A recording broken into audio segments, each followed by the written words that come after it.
নমস্কার বন্ধুরা, আবারও একটা পুরনো দিনের হারিয়ে যাওয়া রেসিপি নিয়ে তোমাদের সাথে শেয়ার করতে চলে এলাম। এই রেসিপিটা আমরা ছোটোবেলায় খুব খেয়েছি। যেহেতু আমার ঠাকুমা বিধবা ছিল, সেই জন্যে এই রেসিপিটা আমাদের বাড়িতে প্রায়ই বানানো হতো।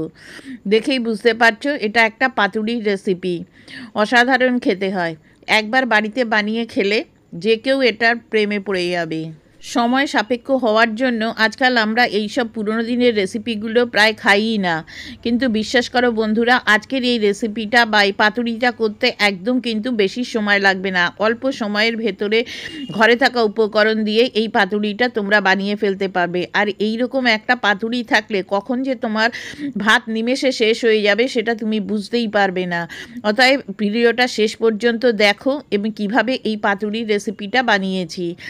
আশা করি তোমাদের সবার ভালো লাগবে। আর রেসিপিটা ভালো লাগলে লাইক কমেন্ট শেয়ার করে বন্ধু হয়ে যাওয়ার অনুরোধ রইল। Let's start this recipe easy cooking with me.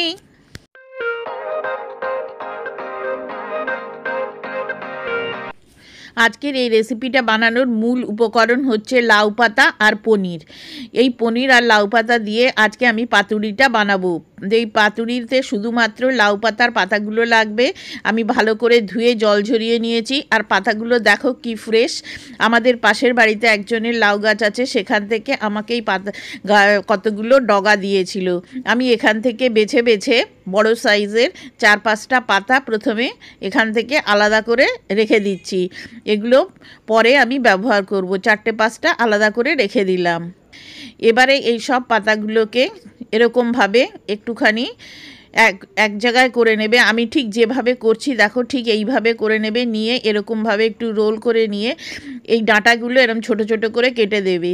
এই ডাঁটাগুলো কিন্তু নরম, সিদ্ধ হতে বেশি সময় লাগে না, সেই জন্য এই ডাঁটাগুলো আমি ব্যবহার করেছি।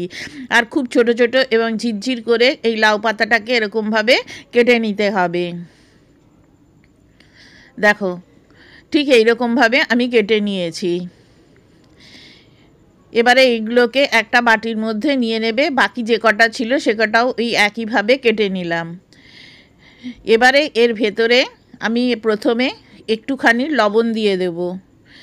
দিয়ে এই পাতাগুলোকে খুব ভালো করে চটকে মিশিয়ে নিতে হবে, যাতে এই পাতার ভেতরে যে এক্সট্রা জল আছে সেটা যেন বেরিয়ে আসে। এরকমভাবে মেখে নিয়ে এটাকে সাইডে 10 মিনিটের জন্য রেখে দেব। এবার একটা মশলা করব। এখানে 1 চামচ কালো সর্ষে নিয়ে নিয়েছি, আর 1 চামচ পোস্ত নিয়ে নিয়েছি।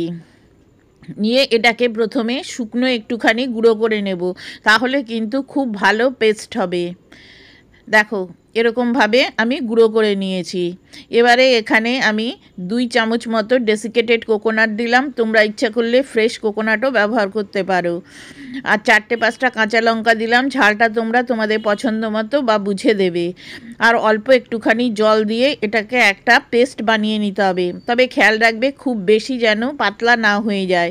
দেখো ঠিক এই রকম পেস্টটা তৈরি হবে, একটু ঘন ঘন।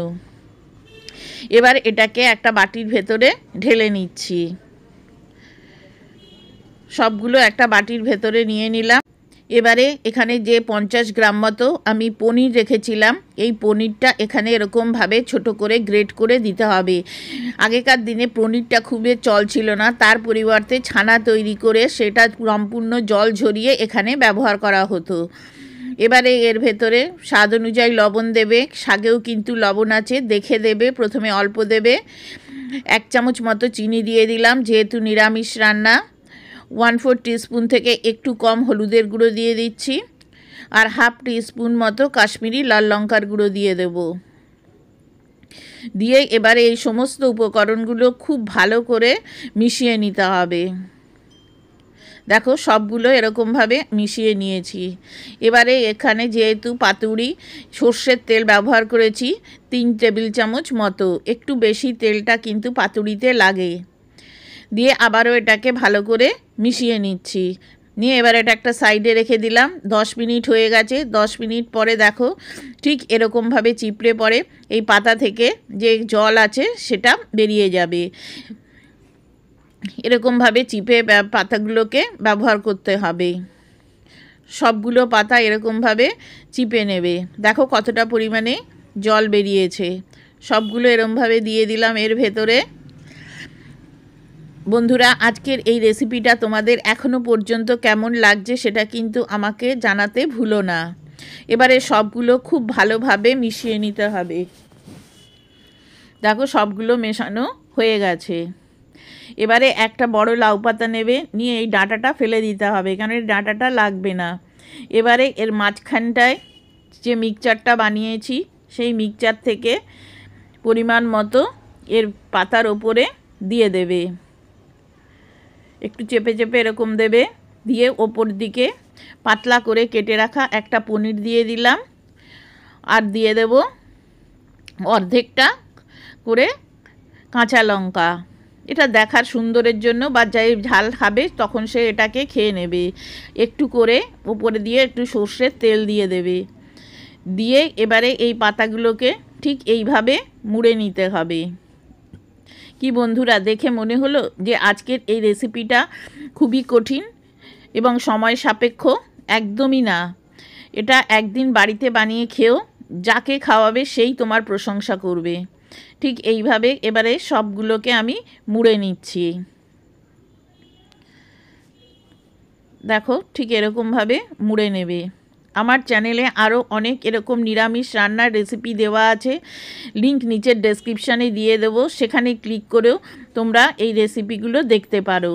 সবগুলো এইভাবে আমি করে নিয়েছি। এবারে একটা প্যানের ভেতর আমি 2 চামচ সর্ষের তেল দিয়ে দিলাম। সর্ষের তেলটা ভালো করে গরম হয়ে গেলে পরে পাতুড়িগুলো এর ওপরে এরকমভাবে দিয়ে দেবে। দিয়ে ঢাকা দিয়ে একদম লো হিট করে নিয়ে এটাকে 3 থেকে 4 মিনিট হতে দেবে। 3 থেকে 4 মিনিট হয়ে যাওয়ার পর এক পিঠটা এরকমভাবে উল্টে দিতে হবে, আবার অপর পিঠটাও 3 থেকে 4 মিনিট হতে দেবে। দিয়ে এরকমভাবে উল্টে পাল্টে ঢাকা দিয়ে দিয়ে এটাকে রান্না করতে হবে পাতুড়িটাকে। আবারও ঢাকা দিয়ে দিলাম। এবারে দেখো পাতুড়িটা দুদিকটা এরকম হয়ে গেছে, তার মানে বুঝতে হবে পাতুড়িটা আমার ভেতর থেকেও রান্না হয়ে গেছে। যখন এরকম হয়ে যাবে তখন সবগুলো একটা প্লেটে তুলে নেবে। এরমভাবে রেখে দিতে পারো, যখন তোমাদের গেস্ট আসবে বা যখন তোমরা খাবে তখন মাইক্রোওভেনে একটু গরম করে নিলেই হয়ে যাবে। এবারে সুতো কাটার পালা।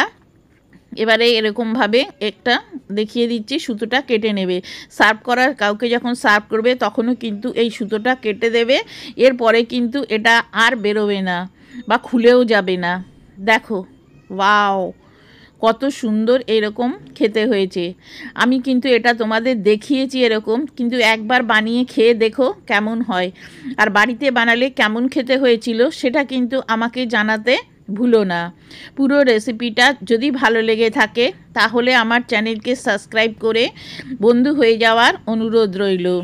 আর এই রকম একটু নিয়ে গরম ভাতের সাথে খেলে কখন যে তোমার ভাত শেষ হয়ে যাবে সেটা তুমি বুঝতেই পারবে না। এরকম নিত্য নতুন রেসিপি দেখার জন্য আমার সাথে থেকো। তাহলে আজকে আসি, আবার অন্য কোনো দিন অন্য কোনো এরকম একটা ইউনিক রেসিপি নিয়ে তোমাদের সাথে আমার দেখা হবে। ততদিন অবধি ভালো থেকো, সুস্থ থেকো এবং সবাইকে ভালো রেখো। পুরো রেসিপিটা দেখার জন্য তোমাদের সবাইকে অসংখ্য ধন্যবাদ।